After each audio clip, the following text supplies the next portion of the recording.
Bam. Ram, ram, ram, ram. Ram, ram. Oh, the short earthworm.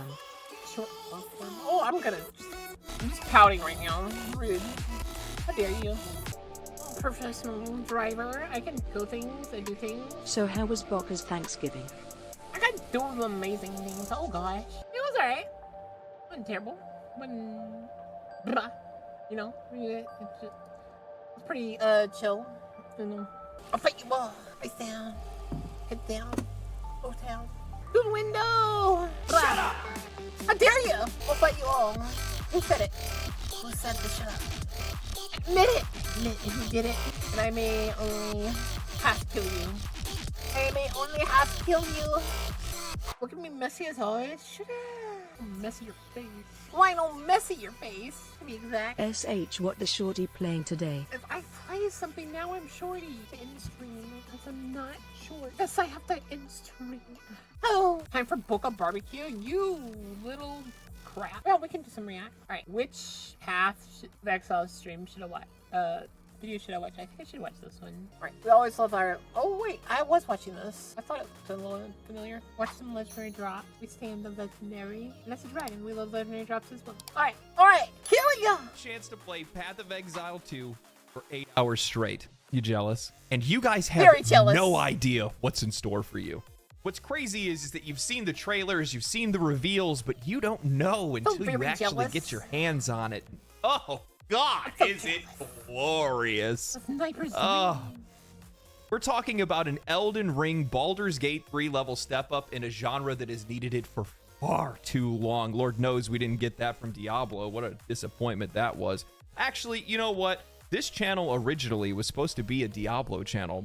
Most of my first videos were ARPG driven. I was talking about Last Epoch and Diablo, and if it wasn't for them, thank you, Blizzard, you guys jaded me into turning me into the industry commentator that I am today. So I actually kind of owe my career to you for making me so salty.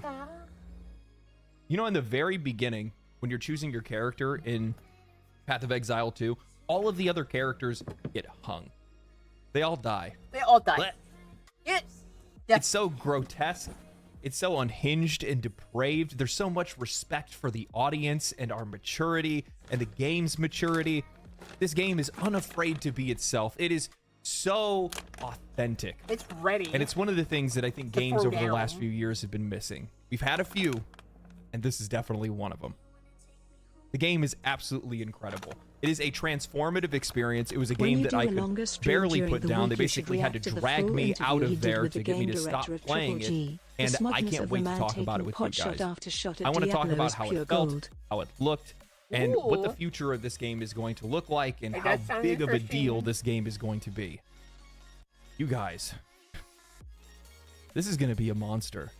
I'm going to start off by saying, while I am an ARPG veteran, I am not an ARPG pro. My first isometric ARPG was Baldur's Gate Dark Alliance 1 and 2, and then Champions of Norath, and then on to Diablo 2 once one of my friends got a cracked version for my mom's computer.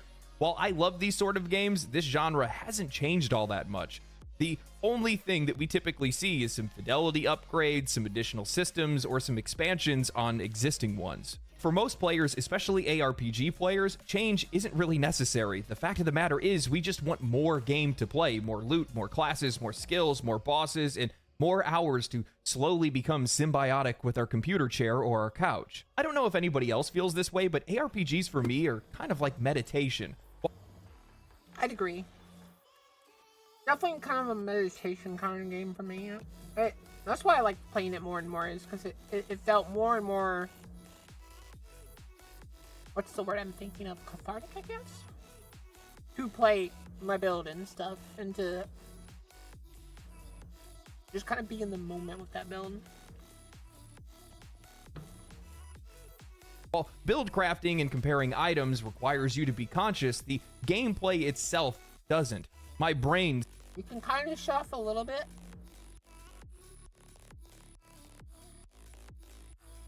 I would say...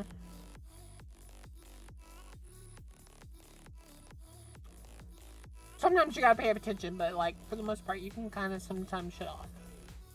seems too empty as I click through a level, tapping my same abilities over and over again, slowly disconnecting from reality as my screen is filled with visual effects. However, Path of Exile 2 is one of the first times that I've ever felt fully engaged by a game like this, and it's crazy how far they've taken things. That already gives me lots of hope. That was like one of my only like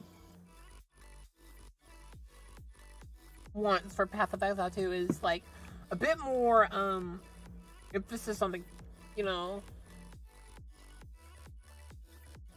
not like make me pay attention, but like give me more reason to pay attention.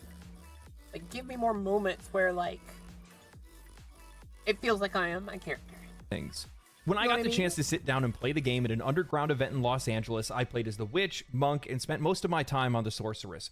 From the onset, the character select screen where they all line up to be hung for their crimes, ending all of the characters other than the one that you choose, I screamed, finally, another game that isn't afraid to be insensitive, to shock, or to treat the players like an adult. I can't be the only one that has felt like, outside of a few outliers, more and more games have been trending towards these. So many games have been trending towards the whole, here you go, child, here is a game kind of game. Like, it's like why I wasn't interested in all of the games that Ubisoft released, because they just genericified their entire brand, basically, and then they just ruined it. Like, too many games were like holding your hand and being like, oh, don't be bad, and like, ooh, look, 2 + 2 is fish. That's how you do that, and stuff like that.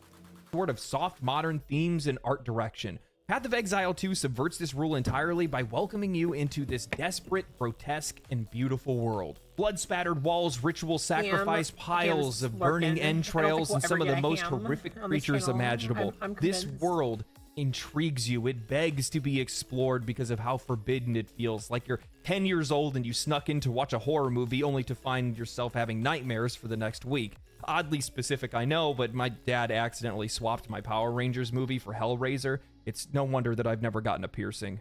Everything from the character designs and fidelity to the sound design and environment is a cut above the rest. It's one of the most impressive sequels that I've ever played. I feel like in a lot of cases when it comes to sequels, most developers will just kind of phone it in. They reuse a lot of assets from their previous titles. They make minor improvements. That's the thing that surprised me and made me so excited for this game. When they showed this game, I was expecting just like lots of rehash. It almost feels like this is an entirely new game. It does not feel like they rehashed really anything. Like, yeah, some of the skills are the same and stuff, obviously, but like, it doesn't feel like any of the game itself is like reused. Improvements, they throw in a new story or a new character, but Path of Exile feels genuinely fresh, like an actual evolution of their original title. Spells, so much improvement, so much like, what's the word? It's not improvement, it's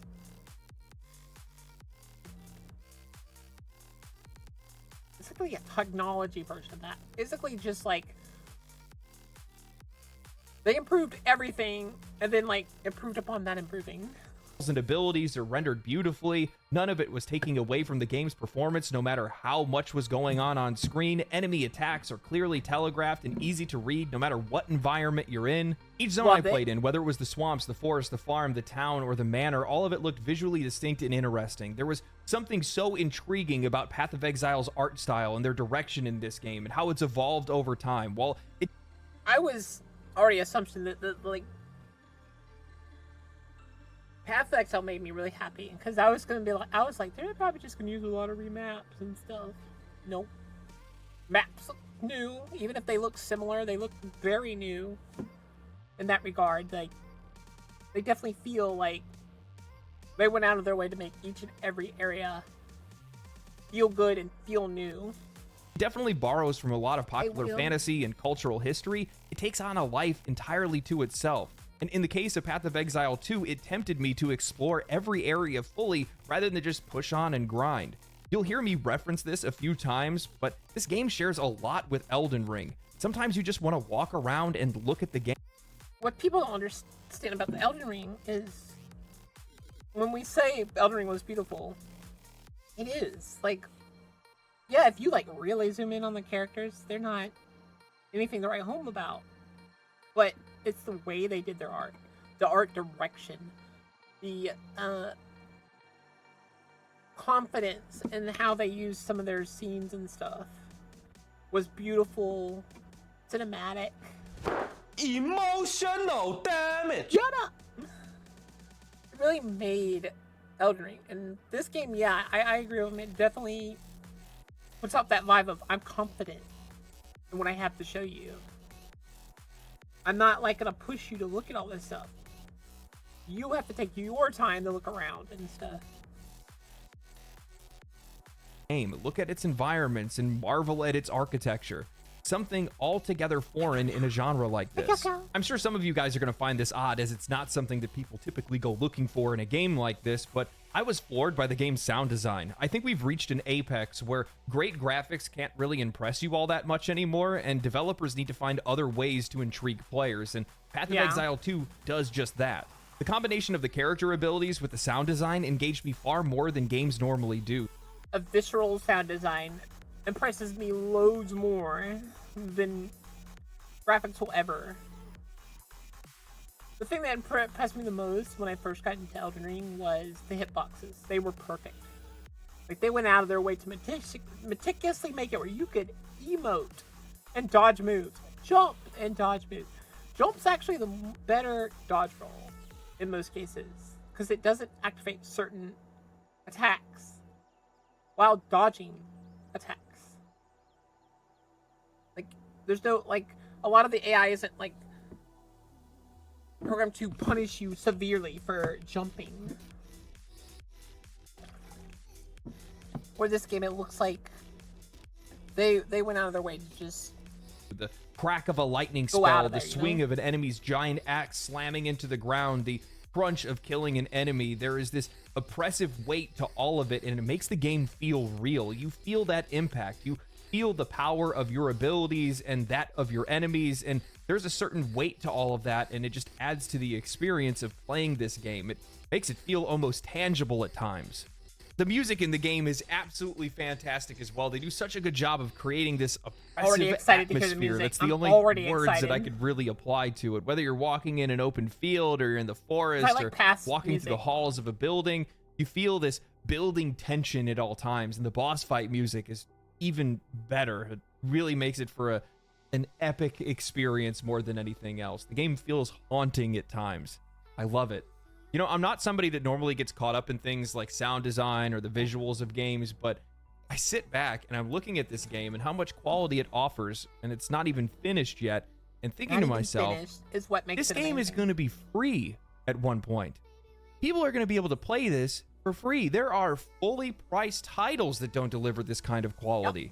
And we're talking, like, the vast majority of fully priced titles don't deliver this kind of quality. I'm almost jealous of the people that get to play this once it's fully finished and that's their first time playing it, because it's going to be insane. Like, I don't want to spoil anything for the narrative or anything like that. I think they've done a fantastic job with this, much better than they did with the first Path of Exile. I realize, I think I've talked to a couple people, they said that, you know, the first game's story was just kind of something thrown together, a vehicle just to get people through the game more than anything else and get them to the end game. But you can feel that they really tried to work hard on this, really tried to flesh out the narrative, the world design, all that kind of stuff. And it comes together in a way that's like truly holistic. It really feels well. Like that really excites me. I can't wait to get into a game that feels like the people that made it really wanted my time to be good. Their whole focus was not on how can we make it more likely that they'll buy our microtransactions. Oh, let's add more grind here. Let's someone in the background be like, I really need your assistance on this part. No, I have to make the microtransactions 90% more likely to be bought. That will take the rest of my day. You're going to have to do the art yourself. All fit together. The voice acting is superb. Absolutely superb. That's also I think what that I'm excited about. what's really unique about this experience with Path of Exile is that you're going to have people that will come to play this just for the story. And that's fine. And I think that's great to be able to make a game that will do that, because ultimately... That's what I definitely notice, and I definitely encourage. Like, you're not interested in ARPGs? Well, let's say you're slightly interested. You don't know. You're on the fence. Wait till it's free and just play the story. Interest you? Play in normal.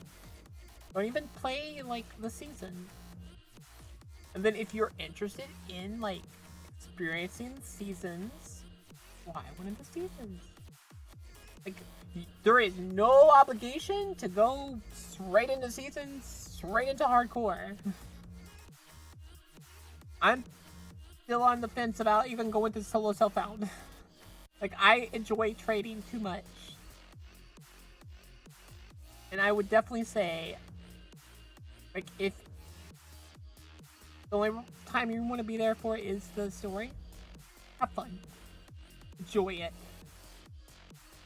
You're just going to continue to bring people back, because eventually they will expand on some of that content later on down the road. And that's the way to get a lot of people through the door, at least at, at the start of things. We've seen that with Diablo 4. There was a lot of people that really liked Diablo 4 just for its story, and then they ended up sticking around and playing it longer than that. I think the same thing's going to end up happening to this game. I'll say this. Diablo 4 story was okay. I liked it for the most part. I'll say that. But I instantly started feeling the whole, there's nothing to do. Like, and then it felt like a stupidly painful grind for yourself. Whereas Path, it does not feel like that. Even if I'm, like, still gathering, like, monetization for my, like, more, like, precise gear, I'm still getting equips sometimes that are, like, boosting my level, making me feel stronger.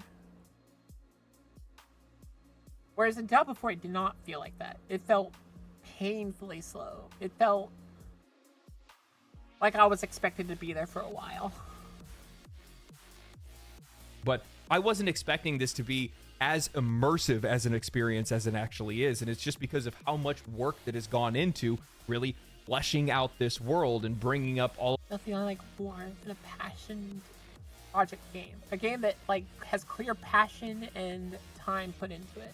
All of these other aspects of the game that, in a lot of cases, in this genre, kind of goes by the wayside. People don't really pay attention to that because all the players can think about is, well, playing the end game. And obviously we're going to be getting to some of that stuff as well. But man, I'm going to be honest with you guys. It's actually kind of hard to describe what the experience is because it's just that great.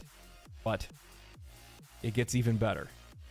Isometric ARPGs are more known for being click-to-win games rather than anything else. While build crafting and randomized loot drive the experience, the combat has always been more of a vehicle that gets you into these game systems rather than the reason why you actually play these games. It's one of the things that I think that this genre has failed to evolve over the years. It's 10 years between Diablo 3 and Diablo 4, and the combat still hasn't changed that much. Even Path of Exile and Last Epoch don't really feel all that much different than a standard ARPG experience. However, Path of Exile 2 is the first real evolution in the genre, and I think it's going to make a huge impact on how this game is going to be received and how many people it's going to bring into its audience. Now, I mentioned this in my interview with the game's technical director, Jonathan Rogers, but every single fight, every pack of enemies, every boss feels like a meaningful experience. I jokingly said that Path of Exile 2 doesn't feel like a second monitor game anymore, but I really meant it. I was fully engaged in every conflict. Enemies hit harder than they normally do, and they have far more complex mechanics and abilities than they normally would in a game like this. Like, what I've seen, I don't think I'll be able to, like, kind of... I think I'll still be able to talk to chat while I play this game. I just think you guys will have an easier time killing me now, because I'm going to be, like, instead of my attention being split, maybe 70 to chat, 30 to path, it's going to be like 50-50. It's going to feel like there's real emphasis on me playing the game. You couple this with the game's dodge mechanic and its movement abilities that are actually tied to some of your abilities, and you have an experience where you are actively dodging, strategizing, and engaging with enemies rather than simply kiting them around. Boss fights are insanely well delivered, with many of the mini bosses even having second phases, switching up their attack patterns and throwing unique combinations of attacks just to keep you on your toes. I struggled for a while at the final boss of the first act because I wasn't prepared for an actual boss fight, something more similar to an MMO than an isometric ARPG. Not only did I have to dodge their telegraphed attacks, but at one point, the boss would hide itself in a snowblind, and the only way for me to know when they were going to attack next was to listen to their call out and their voice lines. I had to wait until they stopped talking. This sort of design had me actively engaged while I was playing the game, and it had me floored, honestly. Half of the time, I was dying out of sheer shock and joy, struggling to believe what I was seeing and loving every second of it. But I think what sets Path of Exile 2 apart from any other ARPG, and in a lot of cases just a lot of games in general, is its use of spell and ability interactivity. Throw up an ice wall and then throw another attack to shatter that ice wall and send those shards forward. Cast a ring of fire around yourself and send out bolts of electricity to combine it with the fire damage and deal increased damage to enemies. Path of Exile 2 had skill gems that could trigger other skills, but we now have abilities that react to one another in gameplay, creating an infinite amount of possibilities. You have AoE attacks on the witch that will actually cause your summons to deal more damage or explode them for extra damage. You have combo abilities on the monk that will transform the attack of another I'm very interested in some of the combos with the necromancer. I'm really hoping there's like a electric skeleton spell or something. There is so much to play around with here, and you're constantly thinking about what kind of crazy combinations of abilities that you can come up with, and it just makes you want to play the game more. Like Player agency is something that I think is sorely lacking in games today. I think it's one of the reasons why we saw games like Baldur's Gate 3 and Elden Ring reach such incredible heights. It's because players want to feel like their character is their own, that their playthrough is their own, and when you combine with how engaging the combat is, with the increased... Which a lot of games today won't let you have. They don't want to. Because the people that are writing them don't know how to write decent, like, branching stories. Movement and the skill expression. Players are going to latch onto this in a way that I don't think that they were expecting to. I mean, the distinct nature of the classes alone are going to knock players on the floor. While I only had the time to play as a few characters, I was shocked with how differently each class played. In a lot of games, a ranger is effectively a physical damage mage. Many abilities even share the same function or look, but in Path of Exile 2, I'm flipping in the air, I'm dodging around, I'm slowing down enemies and trying to create distance. With the sorceress, I'm tactically trying to place my spells so I can combo them together for extra damage. With the monk, I'm waiting until enemies get to low health. I'm finishing them off to get a combo charge and then use that to power up another ability and take out a group of enemies. Path of Exile 2 feels like the breath of fresh air that the ARPG genre has been gasping for. A game that redefines what it means to engage with combat, build variety, and player agency. It's not just a continuation of Path of Exile, it's a transformation, a step forward that challenges the stagnant design philosophies that we've come to expect from this genre. Every moment feels deliberate, from the... It did feel like every single ARPG felt a bit too similar. Like, Path clearly had better, like, overall ideas. That's why I stuck with it. But it felt like everything was, like, kind of doing the same thing. Unique playstyles of the classes to the intricate interplay of the spells and abilities and the sheer thrill of combat itself. This game asks for your full attention, rewards creativity, and respects your time and skill. If this is where the future of ARPGs is heading, then it's about time that we left the old paradigms behind and embraced something new. Path of Exile 2 called an Exile-like. Or, yeah, Exile-like. I like it. Sounds... rah, you know? Like rah. Like rah. Exile-like. doesn't just promise an evolution, it delivers one.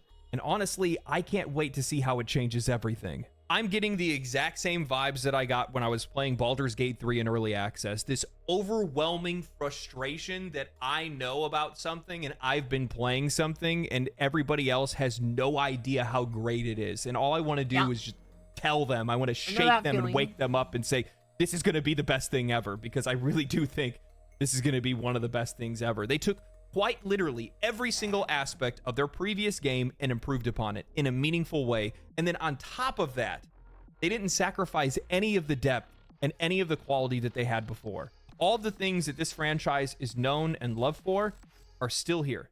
Everything is still here. It's just better, or it's easier to engage with. You feel every time I look at Path of Exile 2, like how many characters they have and how like well done it is, it just reminds me of when Super Smash Bros. Ultimate came out, and we got like the first few little teasers of the characters themselves, and people were like, "Oh my god, they're showing the numbers up above them. I wonder why they're doing that." Like how many like the people started like trying to find like the highest number to figure out how many characters were gonna be,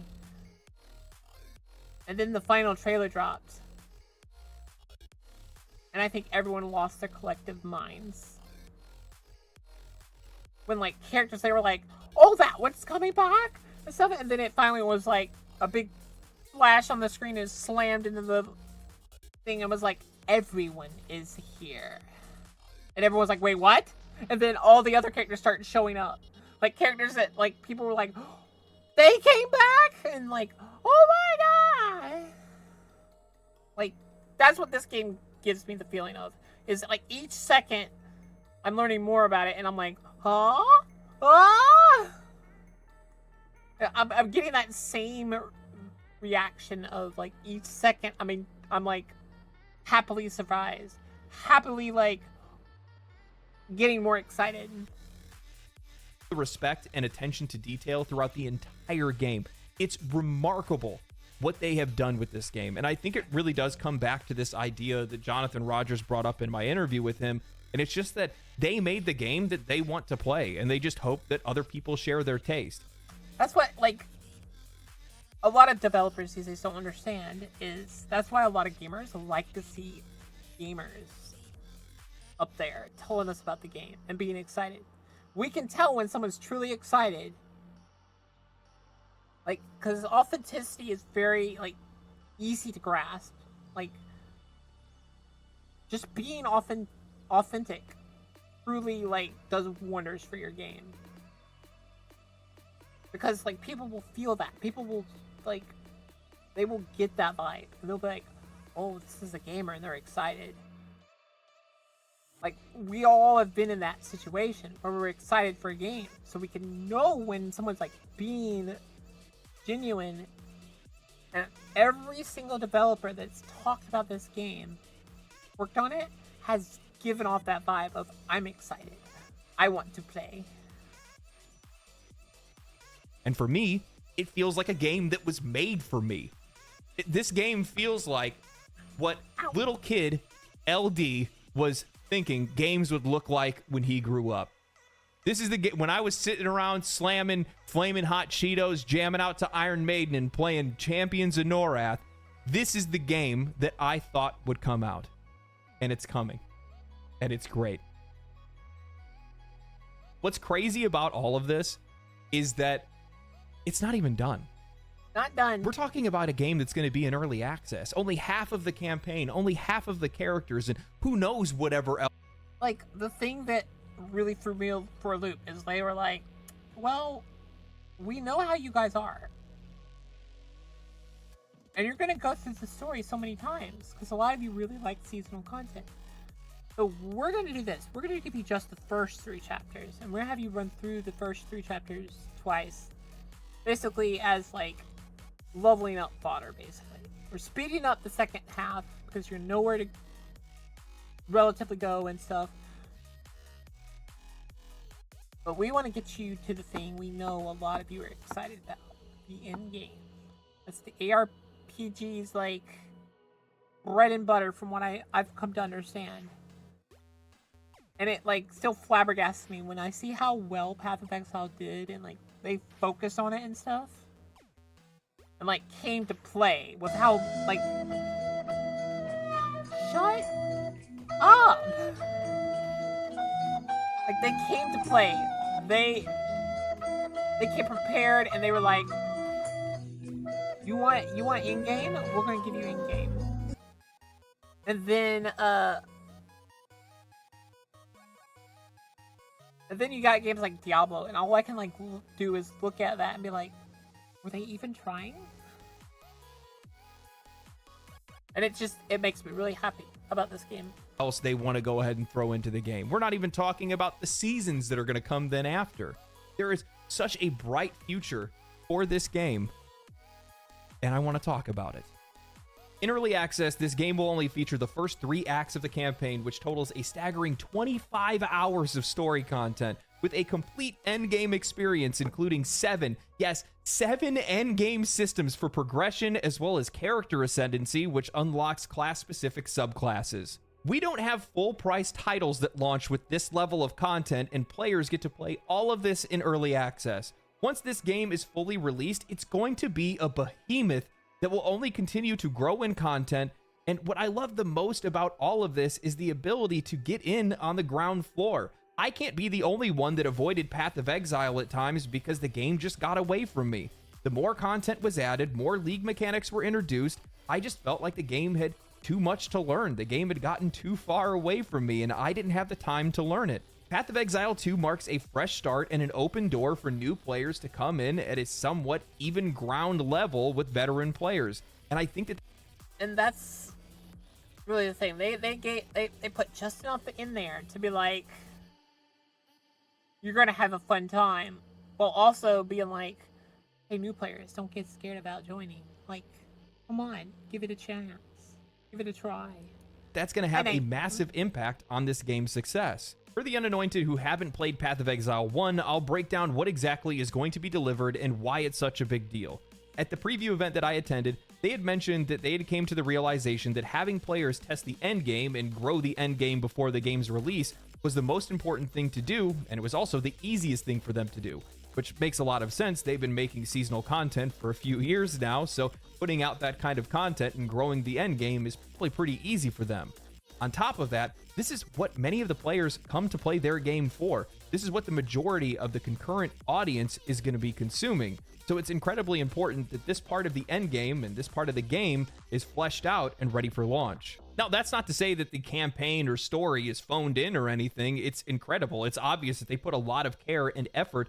Like you said, they made sure that the first 2 chapters were good. And then they're like, move on to the end game.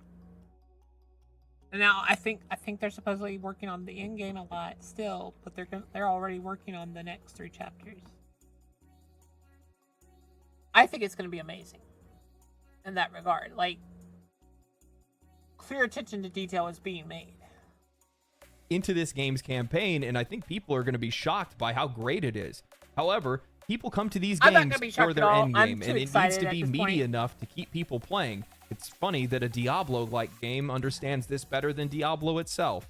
With that said, in Path of Exile... Let's be honest here. There is no reason to call a game Diablo-like. I think we all can agree that I think it's a Path-like or it's an Exile-like. It defined the genre. It has made the genre now. It is the captain now. Look at me. Look at me. I am the captain now. It's had its I'm the captain now moment. I think we can all agree that you now are going to call things path-likes. Players get to create their own endgame experience. You don't have to engage with all of the mechanics in Path of Exile, and I'll be honest with you, it's not recommended to do so in the first place. That's what I love. They have so much content, and they're like, yeah, don't bother with it. That's how confident they are in their game. They made multiple other areas, and they don't even want to push you to do them. Guess what you'd get in a game like Diablo? You'd get, oh, you have to do these mechanics. How dare you even think you get to skip our mechanics? We worked too hard on them. You're not allowed to skip any of our time wasters. Find the one. Whereas in Path, it doesn't feel like they're time wasters. 1, 2, like each one is like fundamentally different, so you can find one you enjoy. that you enjoy, learn everything about them, and then farm out the unique rewards and grow your character's power and continue forward. Now, only for early access, because we don't have the other 3 acts of the campaign, players will run through the campaign a second time on a higher difficulty. Later, this is going to be removed once the game is fully released. Once you reach the end game, you'll get access to the Atlas map, this huge map with its own skill tree that accompanies it, and you get to cultivate your own endgame experience through these systems. This is going to be huge for new players because the original game had such a massive backlog of content that it was hard to know where to start. And when we're starting with 7 endgame activities, that's already enough, but this is going to be something where players are going to be able to test everything, find what they like, and move forward with whatever they want to play for their endgame. While 7 endgame systems... It'll get to the point where I'm able to make a page for each of the things I like. How many mechanics are in Path 1? I think 12. And I narrowed it down to about 5 or 6 that I like truly enjoyed and like to engage with, and I had a page for each of those things. Sounds like a staggering amount for most games. It's a drop in the bucket for Path of Exile, and I think this more condensed early access experience is going to lead to far more new player retention than the studio likely expects. What's crazy about all of this is that Path of Exile... I think I'm going to be pleasantly happy with how many people choose to keep playing the game. Early access is $30 USD, and it doesn't feel like an early access game. It feels... $30 that they pay you back for instantly. Not only do you get to play the game, but you get microtransaction, currency to use. So basically, what you did was I'll buy a DLC. And because you bought the DLC, they were like, you know what? Here's the game early. You've already supported us. Have fun. Enjoy what you're already supporting. It's like a complete, polished experience with staggering depth. From the 3 acts of the campaign, which alone provide 25 hours of story content, to the 7 distinct endgame systems, it's a package that rivals, if not surpasses, many full-price titles. And of course, Grinding Gear Games does the most consumer-friendly thing possible by making sure that those supporter packs also give you $30 of in-game currency. It's like they're paying you to play the game. Y'all might not understand the analogy. Any other game like this would be like, oh, $30 gives you the right to play our game early. That's it. Basically, you don't get your money back. You get what is equivalent to them saying, here, we're going to pay you to have fun. We're going to make sure you have fun.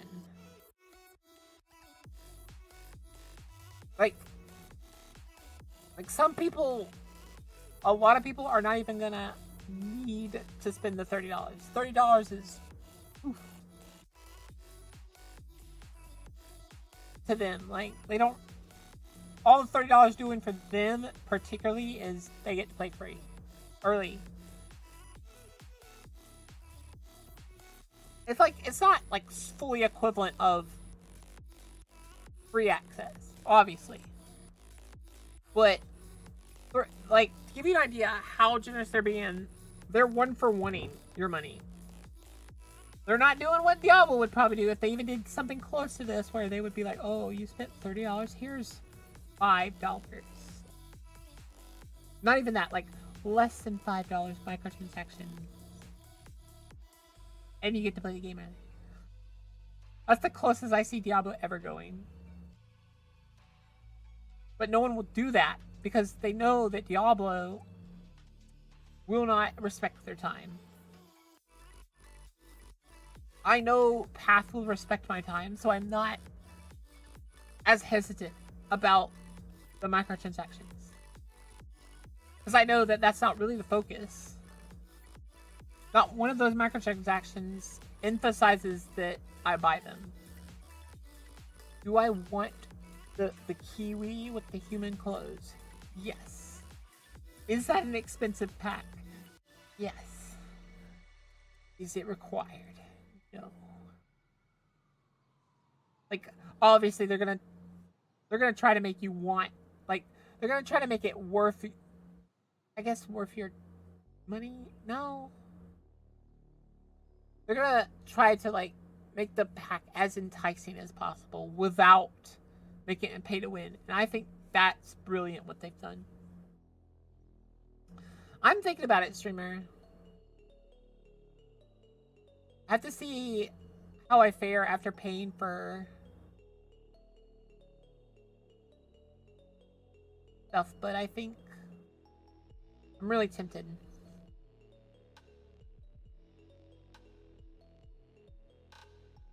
But yeah, like, game has clearly got the whole, like, I'm going to respect your time way too much. Like, I'm going to give you so much content, you're not going to know what to do with it. For you to use to buy some cosmetics and maybe even some stash tabs.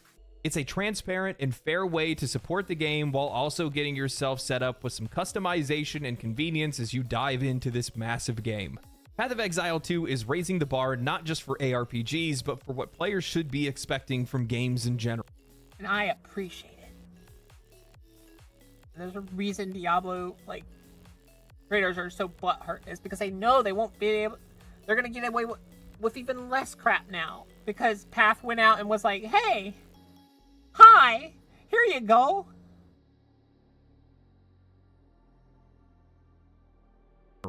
And I haven't even gotten into the fact that the game is going to double the amount of classes it has once it actually launches. 12 classes to play as. That's insane.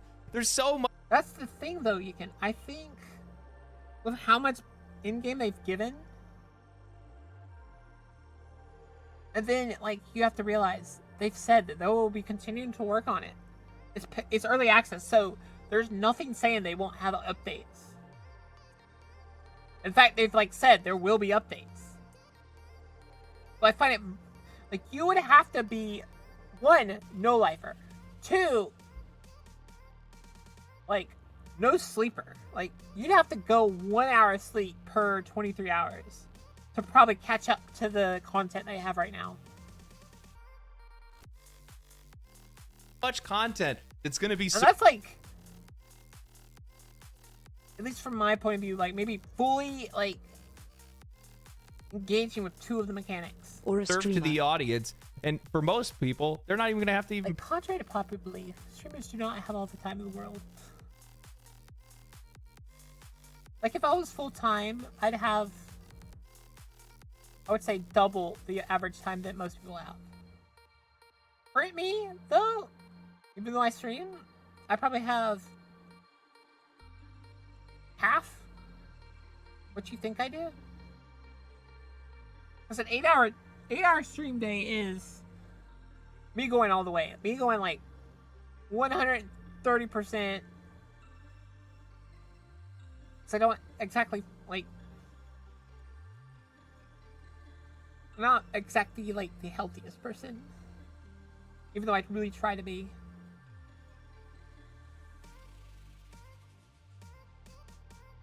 Pay for it. You can support it if you want. You get. I would love, I'm not gonna lie, I would love to be a streamer full-time. But also, I know that that's not fair to push on my viewers. That's up to me. I need to earn that right. And if I don't earn that right, well, too bad.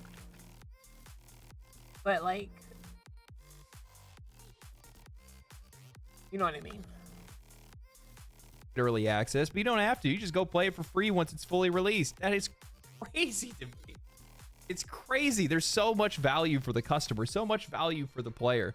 You know, when I was sitting at the event, I tried to be mindful. I tried to be professional and take notes and look at minute details and think about what kind of content that I could serve to my audience. But instead, I was just enjoying myself. I was just jamming the game, having a great time. I sat next to Wolfhard FPS, another YouTuber, good buddy of mine, and I just kept looking at him going, damn, this is good. And he's like, yeah, it is.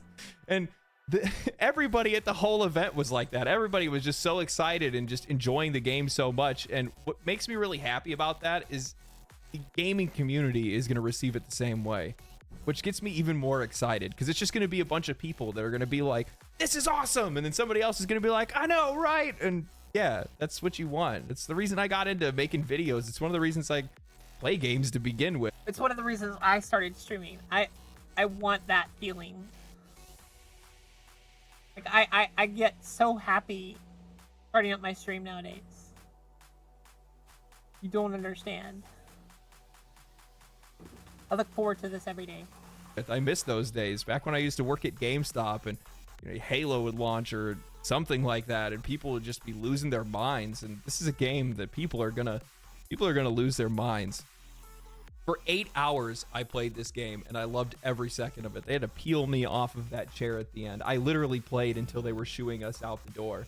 And you can see how much these developers understand their game, understand their audience, and know what they're trying to deliver. It is on display across the entire game in a way that we very rarely see, and it is something incredibly special. You'll be seeing more Path of Exile content from me, by the way. I have a few more videos that are planned, a couple other things that I want to dive into. But there's a certain type of video that you guys may have seen on this channel that has yet to come out for Path of Exile, and believe me, oh, it's coming.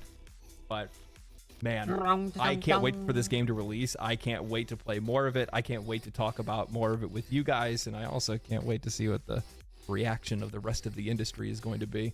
Usually this is about the time that we start to see some people pop up and say, want to throw their 2 cents into the bucket, and it usually ends up being a little bit tone deaf, but who knows? Maybe everybody will just universally like it, and that'll be. I do not look forward to the bullying. I look forward to being with my chat. That my chat decides to bully me with that time, I don't know how to feel about that yet. The end of the story. Yeah, still probably on the fence. Anyway, Exiles. Depends on whether I'm hating it or just accepting it. We're going in. I'm going in on this game. Get ready to log in. Outside of that, stay cool, stay righteous, stay safe, my friends. I'll catch you guys in the next video. Subscribe to the channel, like the video, share the video with your friends. Check me out on Twitch, and I will catch you guys next time. Catch you guys next time. Family. All right, guys. I need to show you something. I came in like a wrecking ball. What? I still think that's funny. Alright. We are doing the big vote of the Primarchs. If you haven't been on my YouTube channel, you need to get in now, because it's going to end soon. But it looks like Gilliman is who we're going to watch. Looks like we're going to watch Gilliman next. Yup, so far looks like Robot Girly Man is winning. Why is his name that? I don't know. I'm still questioning that one. I kid you not, there's a comment on here where they give them all their fancy, silly names. Robot Girly Man, Peter Turbo, who? Fabulous Bill, who? Fuckboy, Gotta love the big what? Papa Smurf. And then Angie, which I want to say is Sanguini. Oh, is because they have 30 ways to spell his name. Also, hey. 30 ways to spell his name. That's quite interesting, I'll say the least. I'll say that in my personal opinion, I want to learn more about Vulcan. But I think that's obvious. The bias is there. But I'm also very interested in Gilliman. You would not like to say his real name. It sucks to say. I mean, Link, that's his father's fault. Why? How dare you name him that? Whatever it is. He took his father's last name, and it just stuck as his name for everyone. Okay.